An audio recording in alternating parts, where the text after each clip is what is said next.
much like Tom said, except I'm in an even better position. I've had one more speaker, so I'm not going to take up too much of your time. But I guess I had to just touch on a few points that some of the other speakers have mentioned. There's a real commonality of challenges we face, and I'm an institution person. Dan alluded to some of the older facilities in the province. I have two institutions in my local. I have the BrJail, which is over 170 years old, and I have St. Lawrence Correctional and Treatment Center, which is 11 years old, night and day. But the one thing they both have in common is that they're understaffed. The staff in them don't get their training. The populations that we deal with are increasingly violent, they're increasingly young, they're increasingly hardcore.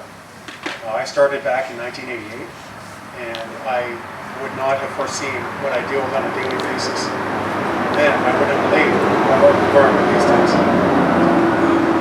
We simply don't have enough staff. And another point that people have touched on is that we're older. I'm 51 years old. It's not uncommon for me when I work at St. Lawrence to be the youngest person on shift. And at 26 years in to be the junior person on shift. And through the course of the day, we're going to be dealing with 20, 25-year-old severely disturbed individuals quite often require hands-on, unfortunately, because of the nature of their active mental illnesses. It's not easy. And I can tell you, when you're 50 or better, you don't tend to recover as quickly. So you have these people that have long service. We have a long service workforce. We're all aging rapidly, and we tend to get injured more, and when we do, we're penalized by this horrible attendance program that basically says if you're sick a couple of times a year, well, we're going to punish you for it. So again, I won't take up too much of your time, but I mean, there are just so many things. We don't have mandatory training. We don't have proper security equipment. The facilities we're in are the same facilities that we've had for years and years. So if you're looking at my jail in Brockville, we have literally several sex cells.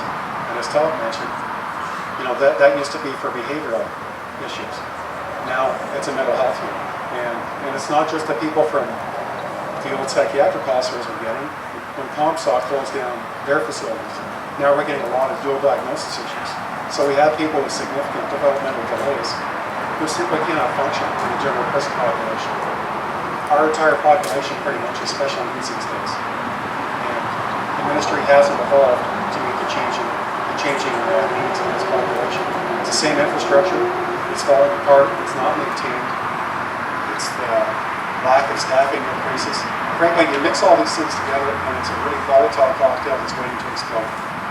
And I can say with some pride that the only reason it doesn't explode every day is the dedication of people inside those walls, those other people are living.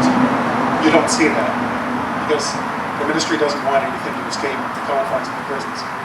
But we're the difference inside. We're the difference, but we're being ignored, we're being punished for being sick, for being older, and we're not getting the resources we need. So again, I won't take up much more of your time, but the fact is, in all 29 institutions here in this province, we're hurting. We need help. We need the employer to take ownership of the facilities again and make it safe for everyone involved, staff, inmates, and the public. Thank you.